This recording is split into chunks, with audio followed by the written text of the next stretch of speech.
Olá, queridos! Olha eu de volta para mais uma videoaula. Na aula da semana passada, nós falamos sobre as características do trabalho na sociedade antiga, lá na época dos hebreus, também na época dos gregos. Hoje nós vamos falar sobre as características do trabalho na Idade Média e também no início, no surgimento do capitalismo, inclusive já trazendo algumas ideias para a nossa realidade, para a sociedade moderna. Venham comigo, prestem atenção que é muito interessante. O trabalho na Idade Média, ele tem uma característica de um trabalho ruralista também, né? Um trabalho voltado para a subsistência dos feudos, a manutenção dos feudos e, consequentemente, dividido em estamentos. Então, você tem uma sociedade na Idade Média, na época do feudalismo, dividida em estamentos.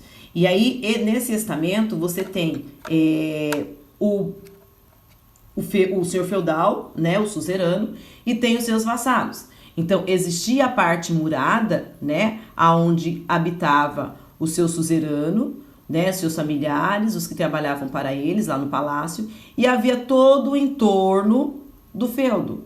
Todo o entorno do feudo eram terras do dono, do senhor feudal, e as pessoas trabalhavam, ele dividia em partes para as pessoas, para as famílias. Eles podiam plantar, né? Eles tinham que plantar, tinham que colher, cuidar dos animais, das plantações, plantar aquilo que era pertinente ao lugar que eles estavam inseridos. E eles tinham os combinados, os acertos com os senhores feudais, né? Com os suzeranos, aonde eles tinham que pagar aquilo que eles produziam. Daquilo que eles produziam, eles pagavam boa parte, quase tudo, para o senhor feudal e ficava com um percentual para a sua subsistência, a subsistência da família. Então, é um trabalho de subsistência para o sustento daqueles que trabalhavam e para a manutenção da família e do suzerano e de todos aqueles que viviam no palácio. Então, os que estavam em volta do palácio trabalhavam, forneciam subsídios para a sobrevivência de quem estava no palácio, porque quem estava no palácio era o dono de todas as terras, e ele então dava para aqueles que não tinham terra a oportunidade de trabalhar naquela terra, dava um pedaço de terra para ele trabalhava e ele pagava, tinha uma série de acordos onde ele tinha que pagar de tudo aquilo que ele produzia, né, boa parte para o senhor feudal, para o suzerano, e ficava com a parte para a subsistência. Então aí o trabalho ele é agrícola, né? O trabalho ele é um trabalho braçal, principalmente para quem para o vassalo, para o dono para o que não é proprietário da terra, né? O trabalho intelectual, o estudo, o pensamento também ficava voltado para quem trabalhava para quem morava, né, era da família, morava no palácio, era da família do suzerano, dos que tinham os títulos, né, os nobres, eram esses que moravam aqui, que tinham acesso também ao trabalho intelectual, ao pensamento e ao estudo.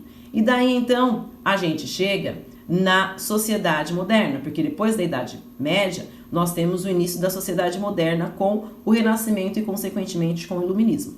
Quando a gente fala em sociedade moderna, o trabalho ele começa a ter uma outra característica também, não somente, mas ele também passa a ter uma característica de realização pessoal. A princípio, o trabalho, mesmo no início da Idade Moderna, ele tem o objetivo de gerar riquezas.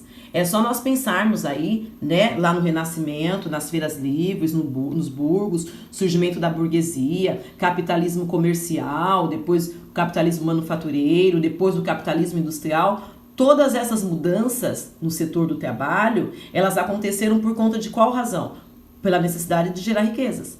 A intenção sempre foi o quê? Gerar riquezas, porque entendia-se, a partir do início do capitalismo, que o acúmulo de riqueza é o que dava ao indivíduo poder, não mais os títulos, mas sim a riqueza. E durante muito tempo entendeu-se que o trabalho deveria ser escolhido, deveria se praticar o trabalho, seja ele intelectual ou braçal, na intenção de gerar riquezas. E é por isso que durante muito tempo o trabalho braçal foi visto como um trabalho menos importante. Porque entendia-se que o trabalho intelectual, né, que você estudar, você ter um diploma, ou você projetar, ou você pensar, ou você criar, dava mais valor, né, ao indivíduo. Por quê? Porque ele gerava mais riquezas. Né, ele era mais valorizado, pagava-se melhor por ele. Então, estava associado ao trabalho, o acúmulo de riqueza e, consequentemente, a poder. Só que aí, já no início aí, dos anos 80, principalmente, na verdade, a partir da década de 60, 70, começa a perceber o quê? Que as pessoas, elas eram muito infelizes. Por quê? Porque boa parte do tempo a gente passa trabalhando. E as pessoas eram infelizes nos seus trabalhos e, consequentemente, fazia muita coisa errada, muita coisa mal feita, e quebrava muitos princípios éticos. Por quê? Porque as pessoas trabalhavam somente pela riqueza. E começa-se a perceber que a riqueza não resolve todos os problemas. Principalmente quando a psicologia começa a ganhar espaço na sociedade, né? Começa-se a discutir a questão da escolha profissional somente por conta do acúmulo de riqueza.